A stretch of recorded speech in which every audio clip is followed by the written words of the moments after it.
안녕하세요. 10월 21일 금요일 아침입니다. 말씀과 함께 새롭게 여는 소망의 아침을 시작하겠습니다. 야고보 사도는 인내하는 자는 복되다. 욥의 고난과 인내, 주님이 주신 아름다운 결말이 이를 증언한다 라고 이야기합니다. 오늘 욥기 42장 7절로 17절까지 말씀을 본문으로 하여 그동안 길게 함께 나눴던 욥기 마지막 부분의 말씀을 함께 묵상하기를 원합니다.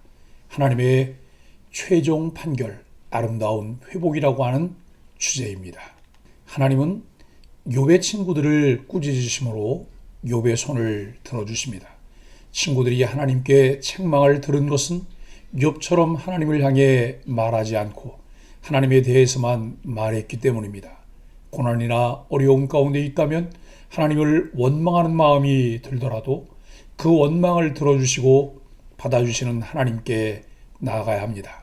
하나님은 고난당하는 자의 주장과 문제 제기를 배척하신 분이 아닙니다.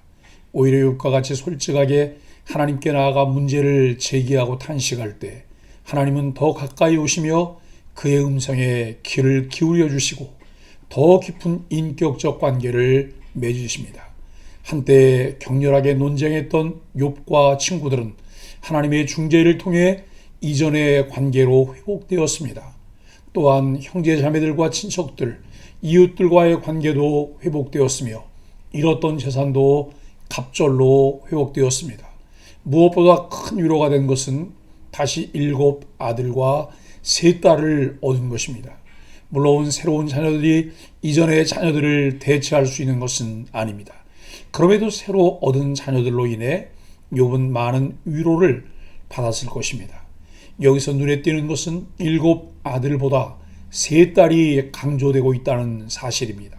3 딸의 이름과 함께 아름다움이 강조됩니다. 욥은 딸들에게 아들들과 똑같이 유산을 남깁니다.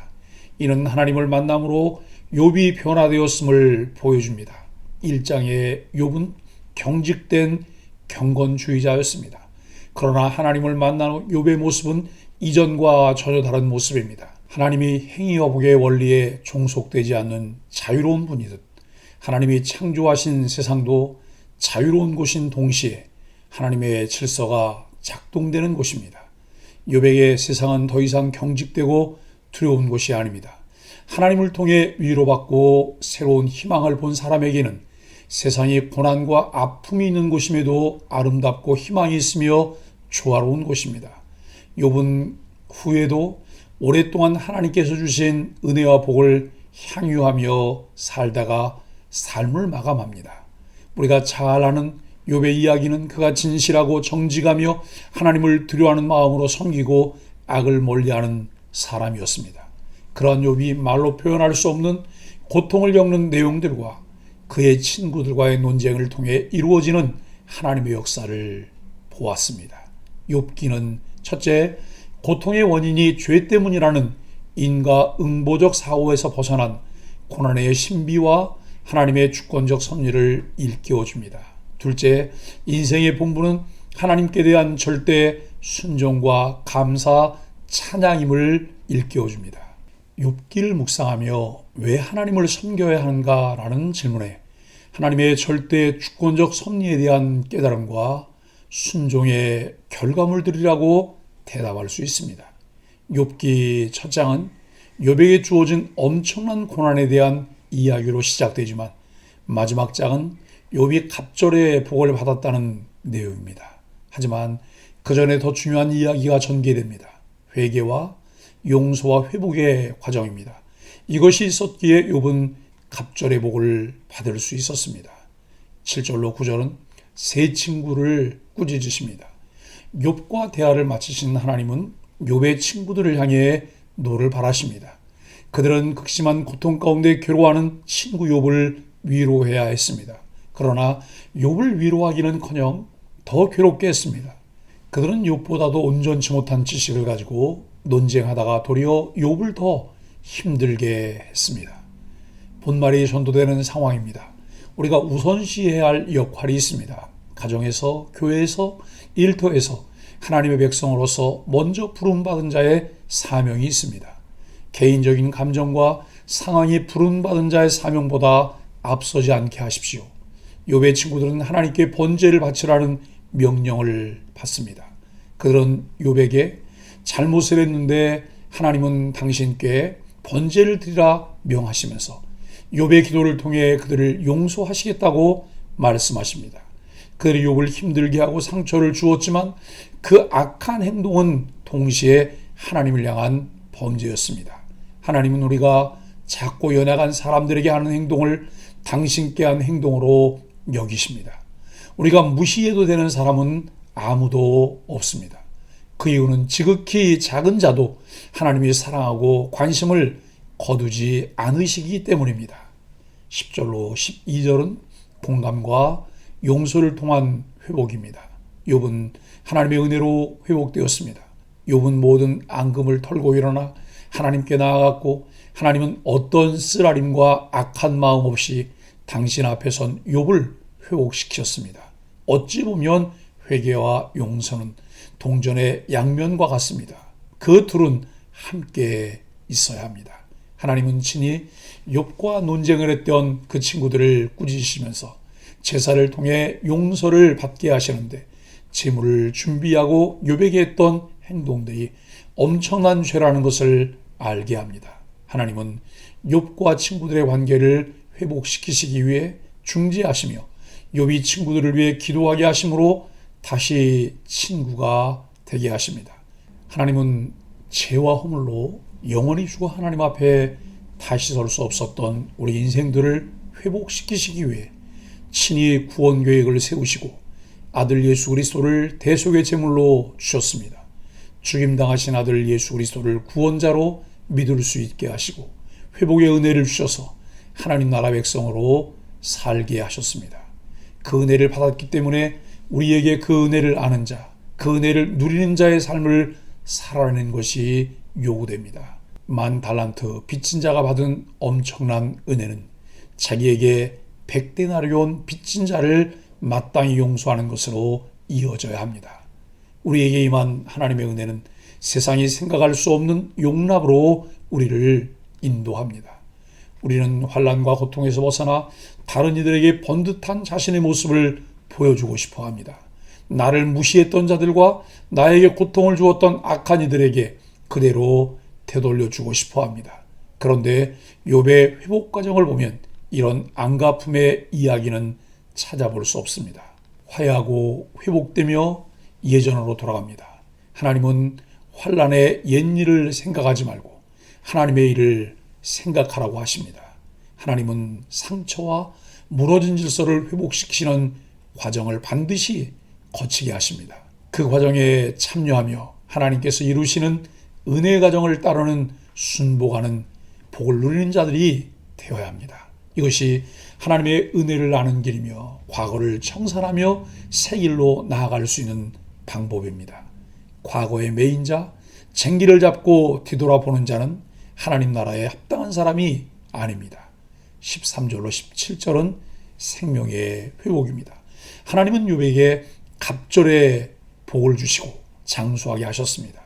이런 복과 은혜보다 더 주목해야 할 것은 이 회개하고 용서하고 화해하면서 그의 삶과 관계와 마음이 온전하게 변했다는 사실입니다.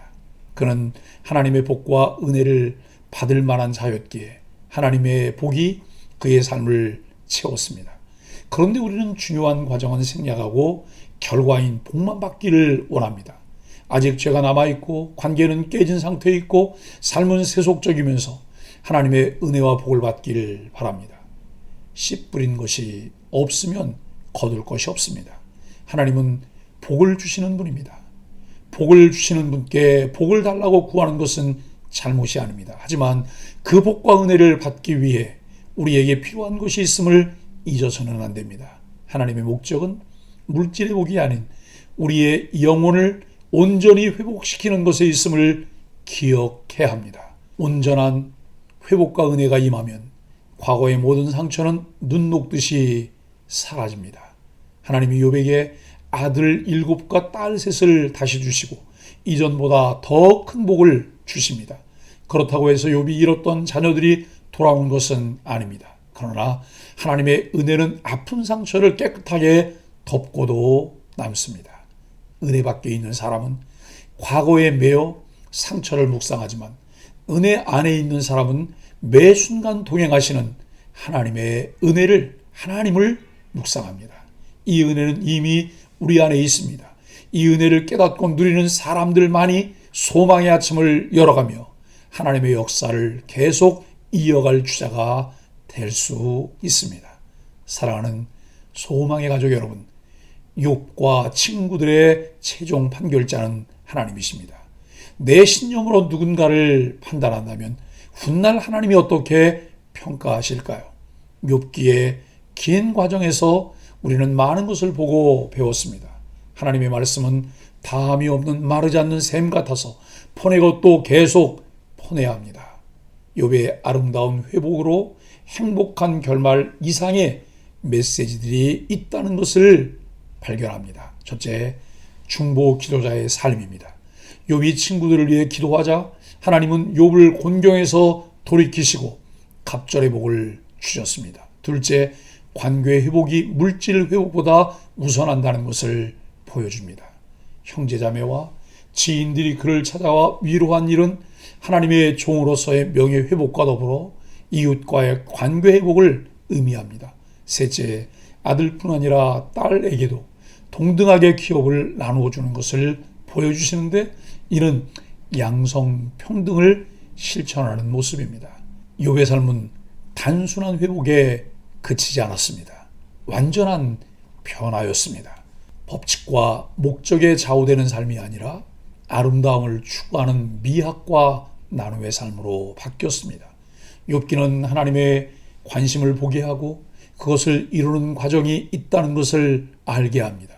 하나님을 경외하는 자의 삶을 산다는 것이 얼마나 큰 하나님의 은혜인가를 깨달으면서 그 은혜로 인해 하나님 아버지께서 이루시기를 원하시는 하나님의 나라를 함께 소망하는 우리 모든 지체들이 되기를 예수 그리스도의 이름으로 간절히 축복합니다. 함께 기도하겠습니다. 욥의 회개와 중보기도를 들으시고 그의 명예와 관계와 일상을 회복시켜 주신 하나님을 찬양합니다. 내 인생의 밤은 왜 이리도 길까라고 탄식했던 자리에서 일어서겠습니다. 새 일을 행하시고 모든 눈물을 닦아주실 하나님을 바라보며 소망함으로 새날을 맞이하게 하여 주옵소서. 예수님의 이름으로 간절히 기도합니다. 아멘.